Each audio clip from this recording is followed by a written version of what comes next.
વણનો શિયાળ। એકવાર એક ભૂખ્યો શિયાળ ખાવાની શોધમાં ભૂલો પડીને શહેરની નજીક આવી ગયો।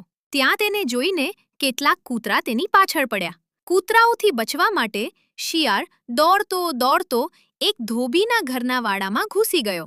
ત્યાં ગળીથી ભરેલું એક મોટું ટબ હતું। શિયાળ ભૂલથી તેમાં પડી ગયો। જ્યારે તે બહાર નીકળ્યો ત્યારે તેનો આખો રંગ વાદળી થઈ ગયો હતો। તે જંગલમાં પાછો ગયો ત્યારે તેને જોઈને બધા પ્રાણીઓ ડરી ગયા। કોઈ આવું વિચિત્ર વાદળી પ્રાણી પહેલા ક્યારેય જોયું નહોતું।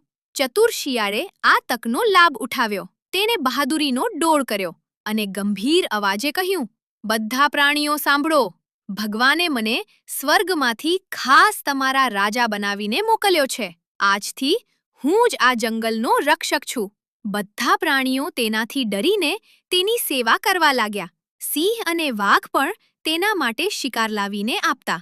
શિયાળ હવે ખૂબ આરામથી રહેવા લાગ્યો। પણ એક રાત્રે દૂરથી બીજા શિયાળોના રડવાનો અવાજ આવ્યો। પોતાના કુદરતી સ્વભાવને કારણે આ વાદળી શિયાળ પણ પોતાની જાત પર કાબૂ ન રાખી શક્યો અને મોટેથી રડવા લાગ્યો। સિંહ અને બીજા પ્રાણીઓ તરત જ સમજી ગયા કે આ તો સાધારણ શિયાળ જ છે, જેણે અમને છેતર્યા છે। બધા તેની પાછળ પડ્યા અને શિયાળે માંડ પોતાનો જીવ બચાવીને ભાગવું પડ્યું। ગપટ અને જૂઠથી મેળવેલી સફળતા લાંબો સમય ટકતી નથી।